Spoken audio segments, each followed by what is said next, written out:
Slash is a coming-of-age comedy about Neil, an introverted, awkward, insecure high school freshman who is a big science fiction nerd. Obviously lacking any friends, his main social outlet is the steamy, erotic fanfiction he writes about Vanguard, a sturdy, galaxy-exploring hero of a popular science fiction franchise he is a fan of. One day his stories are exposed in class. Luckily it only causes just a mild shitstorm of humiliation, but it unexpectedly and surprisingly catches the attention of the wild, madcap, brash, cool, extroverted and older girl Julia, an erotic fanfiction writer herself. She takes a liking to Neil and convinces him to publish his stories to an online adult forum, where they quickly grab the attention of the site moderator, Dennis, who eventually invites Neil to a Comic-Con type live read event, opening up a whole new universe of experiences for the kid. I don't watch a lot of these films we typically associate with this genre known as the romantic comedy. From what I gather, these sort of films are usually about the struggle of getting to the relationship, of getting someone to fall in love with you that will eventually lead to the blooming of the relationship,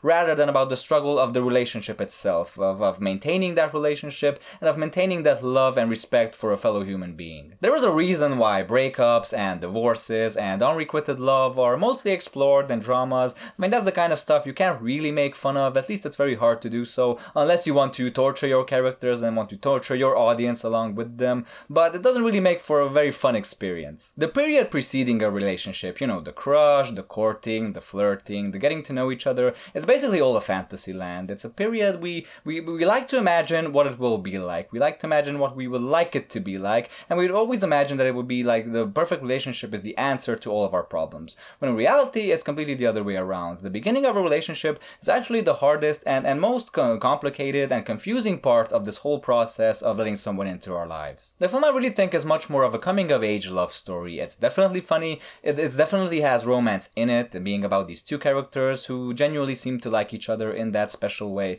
But at the same time, a lot of elements, a lot of aspects of the film really make it feel very much anchored, very much rooted in that very special period known as the teenage years. Because it really talks about some very specific insecurities that are very much characteristic to both boys and girls in that period. Like, for example, how Neil isn't really capable, he is 15 by the way, he is not really capable of figuring out whether he is gay or he is straight or possibly bisexual. Just as Julia is not really able to decide to choose between being her own self, who is this erotic, fan-fiction loving science fiction nerd, or being this sort of chopped liver for her on-again, off-again boyfriend, who is a major douche, who absolutely disrespects her fandom for this genre, who makes fun of it.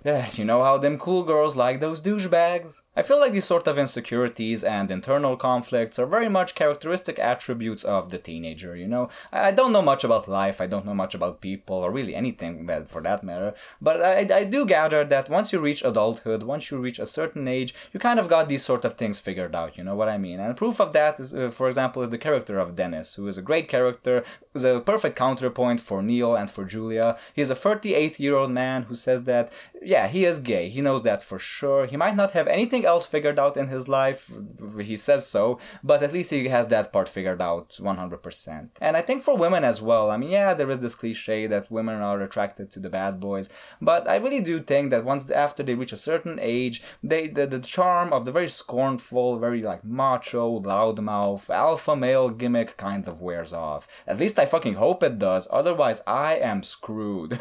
This film is pretty much about fitting in, it's about maturity and about patience, and not much happens in the film actually. I mean, during the first half, Neil and Julia meet, they hang out, they get to know each other, and then in the second half they go to this Comic-Con type thingy where Neil meets Dennis, and then they hang out for a bit and get to know each other, and then they go back home, and that's basically it. But the interactions are so fucking revelatory. Dennis tells Neil that, hey, I'm not sure you're gay, but I think you wish you were gay, and Neil is like surprised, asking, why would anyone wish that? And Dennis is like, to fit in, even in some place small. The film is really about this sort of tendency to want to be part of a group, to want to be part of a subculture that shares our interests, that share our characteristics. And it's also the way it's about the relationship. Just because you found a person who you share the same interests with, you have a lot in common, and a person who really like appreciates your talents, doesn't necessarily mean it's going to work between you two. It doesn't necessarily mean it's not going to work, but at the same time you also have to consider that one or both of you might not be mature enough for a relationship. One of you or both of you might not be ready for a relationship.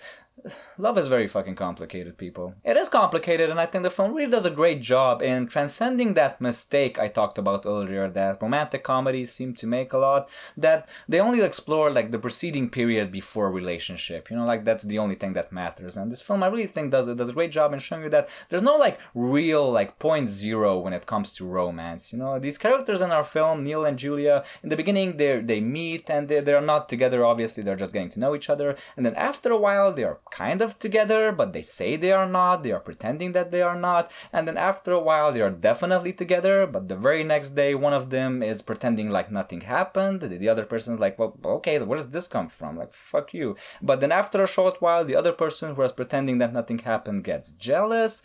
Yeah, and that's how it is. It is complicated, but that's how it is in life. And man, this film really like showed that in a very, very endearing and very realistic way. I also really enjoyed the context of the film. I thought it was very interesting. It introduced me to slash fiction, which is something that actually exists. I didn't know. I had to look it up. It's a genre of fan fiction that focuses on sexual relationships between famous fictional characters of the same sex, mostly men, male, from what I gathered. You know, like Spock blowing Kirk from Star Trek, or Dumbledore giving Gandalf a handy, stuff like that.